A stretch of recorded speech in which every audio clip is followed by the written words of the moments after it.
If you're on food stamps or EBT, listen up. I have 5 changes and news updates you need to be aware of. The first one is free Thanksgiving meals and turkey giveaways. I want to bring you the updated information. Thanksgiving is around the corner. If you need help, stay tuned. And then there are 3 EBT discounts you may not be taking advantage of, but should. These are powerful discounts that a lot of people are leaving on the table. I want to bring you the latest information on that. And as you know, Trump won the election, and there is a big agenda he's bringing, including cuts to food stamps and Medicaid. I am going to bring you the latest information on that. So let's start with Thanksgiving and turkeys. So, as you know, a lot of people are in a situation where, because of inflation, they are struggling to figure out what they're going to do for Thanksgiving. Well, we've done the research, and we're going to give you a list of organizations that are offering free help right now. So, free Thanksgiving meals. The holidays can be financially stressful time for anyone, but even more so this year due to the high cost of food. In fact, a record number of Americans are facing food insecurity this holiday season. For those who are barely meeting their needs, the holiday season is a harsh reminder of how much or how little support is provided to low-income households. So fortunately, there are various programs and organizations that offer free Thanksgiving dinner in your local area, and here's how to find them. So, several organizations, both national and local, provide support to low-income households during the holiday season. During Thanksgiving, you can find free Thanksgiving meals, dinner, grocery bags, and turkey giveaways near you. Here's a list of national organizations that provide free Thanksgiving meals: the Salvation Army, United Way, YMCA, Feeding America, and Meals on Wheels. To find a local organization offering free Thanksgiving meals in your area, use Eventbrite to find a giveaway near you. So all you have to do is log into Eventbrite and then put in your zip code, and it will give you a list of all the organizations in your immediate area that are offering free Thanksgiving meals or turkey giveaways. This is the best way to find local organizations in your area, because if we were to provide a list, it would take days to read through that list. But go to eventbrite.com, put in your zip code, put in your city or state, and then you'll find locations near you. Be sure to register for these events, because some of them require registration, and it's first come, first serve. So when they give you a time to show up, make sure you show up on time. Eventbrite is a great resource for finding free holiday giveaways events near you. Another resource for free Thanksgiving dinner and groceries is your local church. Be sure to contact them and see what they can do to help you this holiday season. A lot of churches do holiday drives. So contact a church near you. If you don't have a local church, contact a church near you and ask them, are they serving local families with Thanksgiving turkeys or Thanksgiving meals or holiday baskets? You will be surprised how many churches in your area are offering these services. And then, to use Eventbrite, this is what you need to do. So you go to eventbrite.com. At the top left page, as we've shown in the arrow, you can use your location or your city or your state, and then type in free Thanksgiving meals. So let's say I live in Baltimore, Maryland. I'm going to say Baltimore, Maryland free Thanksgiving meals. That's what I'm going to type into the search box. And after you click the red search button, you'll see that it already knows I'm in Maryland. And then you see a display of all the organizations in your area that are offering free turkey giveaways or Thanksgiving meal events near you. So let me know if you've taken advantage of these before. Have you taken advantage of free Thanksgiving meals or turkey giveaways in your area? If you've participated in one and you've got a good experience, or you want to share one that is near you in your local area so everybody gets that information, we want you to comment below. Now, if you're new to this channel, I want you to hit that subscribe button right now and hit that like button. Why? Because this is all we do. We bring you the latest information about food stamps, EBT, food help, anything that can help you put food on your table. We want to bring you that information. So hit that subscribe button so that you'll be the first to know when we release new videos. So let's get to the next point. If you like the video, as I said, hit the like button and let's talk about Social Security. A lot of people are not happy with Social Security because a 2.5% cost of living adjustment was announced for 2025 and people are mad. A lot of seniors are mad, and rightly so, because food prices have gone up and stayed up, and now they were hoping for a bigger cost of living adjustment and it's only 2.5%. Well, let's look at how that compares to the last few years. How does this 2.5% COLA compare to the last few years? Well, as you can see, in 2021, it was 1.3%. That was before COVID started. In 2022, in the middle of COVID, it was 5.9. 2023, it was 8.7. And then 2024, last year, it was 3.2. So the COLA that's about to go into effect in January 2025 is 2.5%. And that is very disappointing for a lot of people. And I get it because, cost of living is high and continues to be high. And food prices went up and it's not like they came back down. They just haven't increased as fast as they used to. So it is still high and wages have not gone that high to catch up to that. So what does that mean for you? How should you look at this? Well, traditionally, Social Security COLA has been on the low side. In 2018, it was 2%. In 2015, it was 1.7%. In 2021, it was 1.3%. When inflation hit during COVID, that is when it went up to 8.7% in 2023. But the main issue is how COLA is calculated. If your COLA is not enough, it is not because the government doesn't want to give you the money. It's just because the index they're using, maybe they don't want to give you the money. The index they're using is what is causing the COLA to be low. So how it is calculated is that they use something called the Consumer Price Index for urban wage earners and clerical workers. And basically this index, they compare the goods and services like housing, food, medical care, transportation, energy costs in urban areas during the third quarter, July, August, September, this year versus the third quarter last year, July, August, September. If prices have gone up this year, then your Social Security benefits are adjusted up. If prices stay the same, nothing happens. If prices go down, nothing happens because your Social Security benefits cannot be decreased due to COLA. So, it is true that COLA has not gone up as fast as inflation or the true cost of living increase, but it is primarily because of how the government is calculating COLA. So what does that mean for you? Well, there's bills out in Congress that wants to change how COLA is calculated.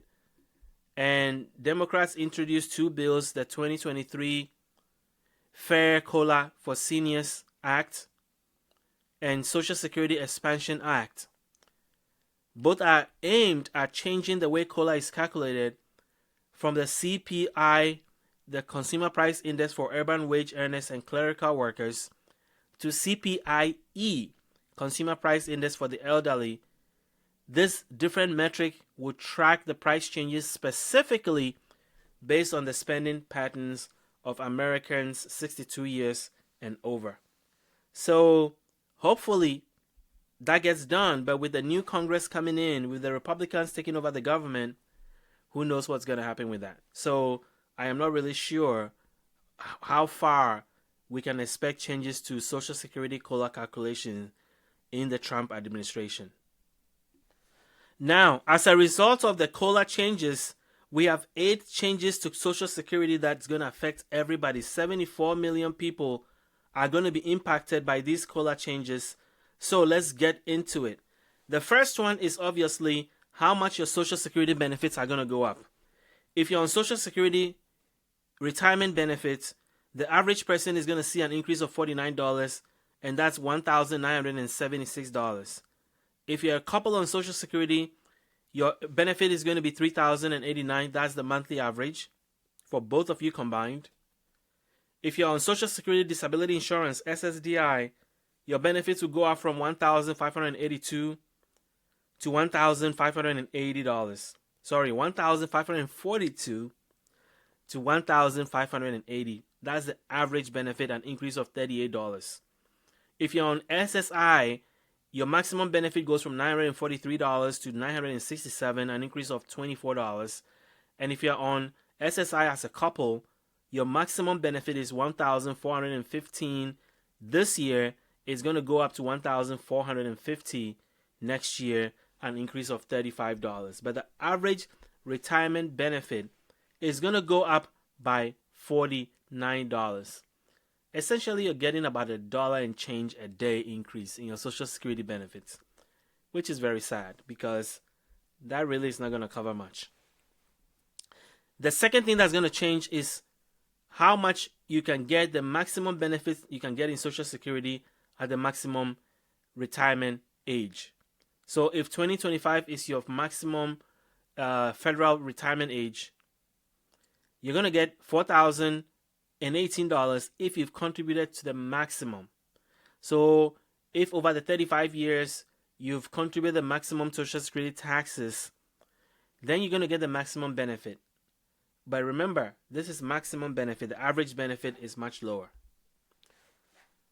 So let's go to the third thing that's changing. You know that Social Security is funded through payroll taxes. Each year, the maximum amount you can make and still be paying Social Security taxes goes up. Next year is going to be $176,100. It was $168,600 in 2024. Now let's talk about disability benefits. To be eligible for disability benefits, a person must be unable to engage in substantial gainful activity. A person who is earning more than a certain monthly amount is ordinarily considered to be engaging in substantial gainful activity. Why does this matter? The amount of earnings is considered as SGA depends on the nature of a person's disability. The Social Security Act specifies a higher SGA amount for statutorily blind individuals. Federal regulations specify a lower SGA amount for non-blind individuals. Now, what does this mean? It means that if you work above this threshold, over a period of time, you may not be technically considered disabled anymore. And if you're on the trial work period, the maximum you can make is $1,110 this year before breaching that threshold. Next year is going to go up by $50 to $1,160. Medicare Part B premium is also going up. It's going to be $185 a month. That is taken out of your Social Security check. And there's a lot of other Medicare changes that are happening. Part D out-of-pocket costs will be capped at $2,000. The maximum allowable out-of-pocket cap for Medicare Advantage plans will increase to $9,350. Medicare Part B plan deductible is projected to increase to $257. And the maximum allowable out-of-pocket cap for Medicare Advantage plans will increase to $9,350. Medicare Advantage enrollment is expected to continue to increase in 2025. And finally, the income bracket for high income earners. There's a surcharge for Medicare Part B and Part D. That income limit will be $106,000 a year. The next change has to do with those who are collecting Social Security before their full retirement age and are working.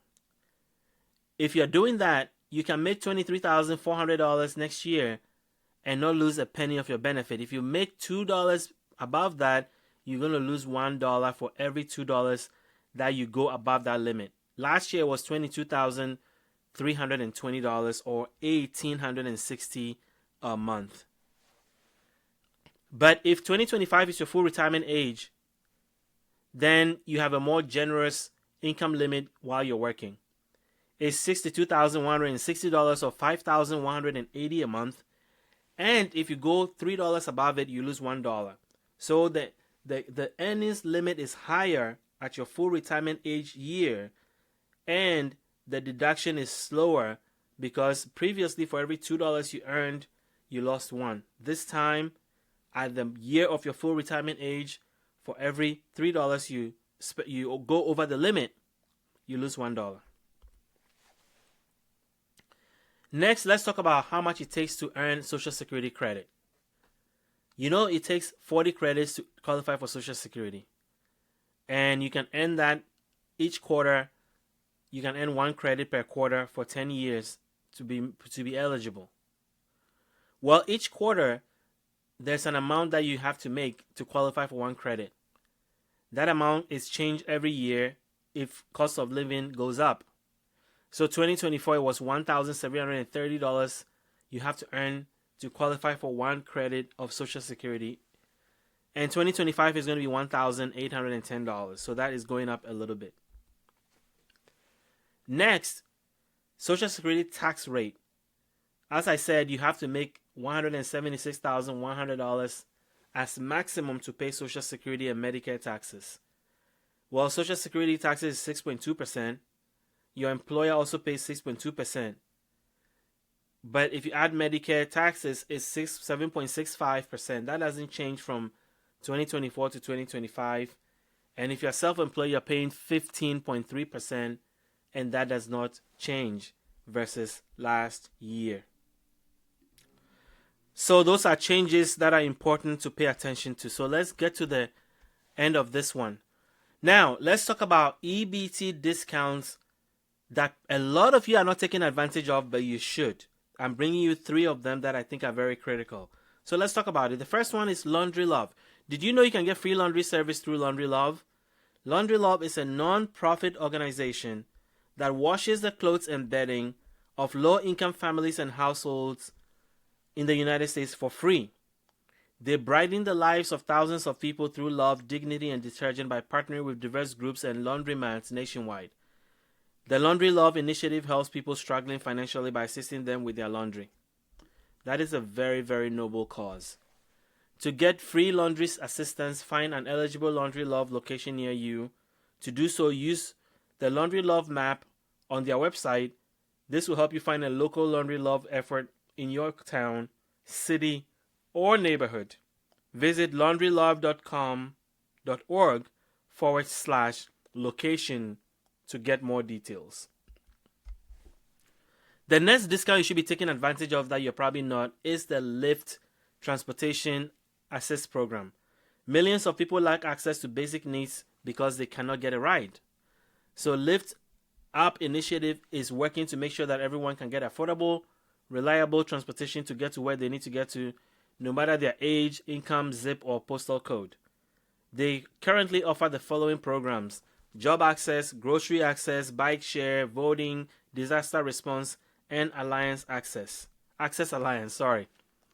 So how do you qualify for Lyft app? Well, to qualify, you must provide your reason for eligibility, your name, email, birth date, and phone number. The reason for eligibility means that these are some of the programs, the government programs, that if you are participating in, likely makes you eligible for the Lyft app program.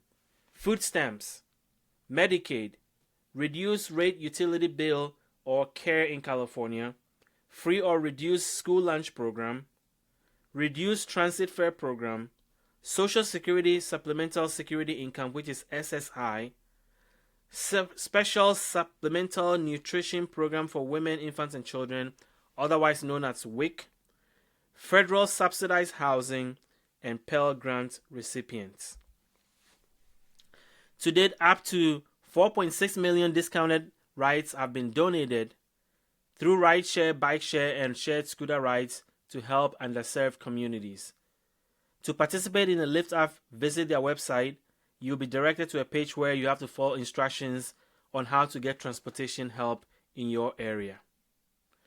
And the last free discount that you guys are not taking advantage of that you probably should is the VSP Eyes of Hope. This is such an important program. Vision Eyes of Hope, provided by VSP, provides access to no-cost eye care, eyewear, and disaster relief in places where it's needed the most. VSP Vision believes that eye care is essential. Eyes of Hope addresses the barriers of income, distance, disaster to provide equitable access to eye care, eyewear where it is needed the most. Today, they've provided access to no-cost vision for 3.8 million people and counting. Now, here's how to get access. If you don't have access to affordable eye care, vision care, adults or children can access this program through the Eyes of Hope gift certificate program. And the gift certificate part of this is not available everywhere. Just note, that's our research, that's what we found. But there are mobile clinics and disaster relief to those in need. To qualify, your family must make up to 200% of the federal poverty guidelines. Now, each year the government releases a chart that shows what the government considers as poverty level based on the size of your household. So they are saying that to qualify for VSP Vision of Eye Care, you have to have 200%, up to 200% of the federal poverty level. So you need to figure out what that number is this year, and you qualify for VSP Eyes of Hope if you make up to 200% of the federal poverty level. And you haven't gotten any coverage through a private insurer or government program, and you have not received a VSP program during the last 12 months. Those are the eligibility criteria. So gift certificates are provided for comprehensive eye exam and complete pair of prescription glasses with single vision or line multifocal lenses. Gift certificates are distributed through their national network of community partners. If you're a student through the age of 19, contact a school nurse. They'll be able to coordinate with VSP and get you help. If you're an adult or children of any age, contact their community partners, Prevent Blindness and National Association of Community Health Center location, or Unidos US, and let them know you need vision care. You can also call them at 1-800-877-7195 or visit their website as vspvision.com/I-off-hope. That is where you can get all this information for this amazing program.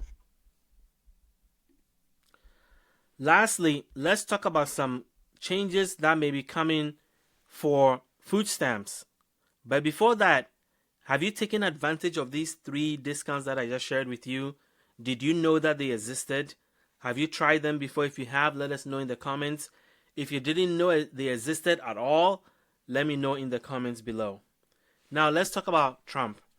He won the election, and the agenda that is coming from, that we're hearing about, it's going to be very, very disruptive. A lot of people are going to be losing their food stamps and Medicaid, Medicare, because there's changes that the Republicans want to make, and they're going to get the full control of the government. So they pretty much are going to be able to pass a lot of the bills that they want. And I know a lot of you are going to be going to the comments and are going to say, oh, he's not going to do that. He's not going to do that. Well, I am not making this up. This is coming from Vox Media. Trump proposed big Medicaid and food stamp cuts. The date on this article is November the 6th. So this is something that is building up. So we're going to watch it and we're going to bring you the latest. But it says what Trump's return means for America's poor people. Well, let's get to it. So what the article is saying is that Donald Trump's election victory, and with Republicans controlling the House and the Senate, raises questions about potential changes to social safety net. When he was in power from 2016 to 2020, he tried to cut food stamps and the safety net. They were unsuccessful. Now, as their margin grows in the Senate and in the House, who knows what's going to happen? So let's dig into what the article really says could be happening or could be coming down the pike. 4 Republican defections could block any bill, with Senators Murkowski and Collins having previously opposed safety nets. So hopefully that is the case this time around, but who knows? Previous attempts at major health care reform in 2017 failed due to moderate Republican opposition. Reconciliation requires only 50 votes with the VP, but even this threshold may be difficult. But here's the thing. All the people who opposed the bill previously, a lot of those moderate Republicans are gone. So, expanded ACA marketplace subsidies, the Affordable Care Act, from the 2021 stimulus are likely to expire in 2025. I don't think they'll want to renew that. So if you're on ACA subsidies, you should pay attention. Current subsidies help those making over 400% of the federal poverty level, $125,000 for a family of 4. So that is low. So What does that mean? Well, Medicaid proposed changes. In 2020, they wanted to cut 1.1 trillion from Medicaid and Affordable Care Act over 10 years. That is a 17% reduction. The three main proposals was to replace ACA, the Affordable Care Act, with state block grants, implement per capita spending cap, and add work requirements to Medicaid. Previous analysis showed that potential cuts of 12 to 17% for disabled enrollees and seniors in many states that will be affected. Medicaid already pays providers about 28% less than Medicare and 50% less than private insurance. Think about that. Further cuts will likely reduce the number of providers accepting Medicaid, because if they're already getting 50% less, why would they take it? States will likely respond to federal cuts by restricting eligibility rather than reducing payments. Let's talk about food stamps. What's the changes that are coming? 75% of recipients on food stamps are below the poverty level. 20% have no income. The current House Agricultural Committee proposes a $30 billion cut to food stamps over the next decade. Previous Trump budgets, remember they introduced something called the Harvard Box, where they're going to take away your food stamps at all. They're going to take all your food stamps, and each month the government is going to ship you a Harvard Box of processed canned food. I don't know of a bigger insult to poor people than sending them a government food box of food that you have picked and canned, versus allowing them to use their food stamps to go to the grocery store and buy food that they want and like. But that's some of the changes that was proposed by Trump before, and now that he has his people in Congress, who knows if this is coming back. The Farm Bill requires, the Farm Bill is where they put all these things, and that is still up for renewal. They never got it done. They were supposed to have done the Farm Bill while the Democrats were in office, and they never got it done. So with the Republicans owning the House, that never got anywhere. So now that Republicans are going to have full control of Congress, the Harvest Box may come, but retailers like Walmart and Kroger, who depend on a lot of money from food stamps, may push back, but will they be successful? Despite the hurdles, significant cuts still are possible, given alignment between Trump and the Agricultural Committee chairs. So yes, I'm not making up the Harvard Box. This is an article from 2018, How Mike Trump's Food Box Plan Affects Health. Native Americans know it all too well because they went through this before, where if you remember people talk about government cheese, this is what they're talking about. They're going to sell you the worst food ever versus you going to the grocery store and buying it for yourself. And if you don't believe me, pay attention to the news. We will bring you the news as we see it. We're not here to make any judgment. We'll just report it to you and you make your own judgment. Child tax credit is also going to be affected. 2021, it was expanded to $3,600 per child, fully refundable. That may not return. The $20,000 credit from 2017 tax return expires in 2024. That may not come back. Republicans open to increasing amount but insist on work requirements. So that we're seeing a trend where they're going to be putting work requirements in anything. And that is a way to just cut down the number of people that are eligible. Because the real thing is that majority of people on food stamps are children, people on disability, and elderly. Up to 75%. So all this noise about work requirements is just noise because it doesn't really move the needle. Is to just find ways to cut these programs for people who need them the most. And then there will be tax reform.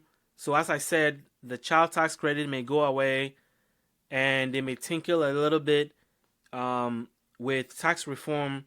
Child tax credit expansion may be squeezed by other priorities like Social Security tax exemption, car loan interest deduction, which is something that they've been talking about.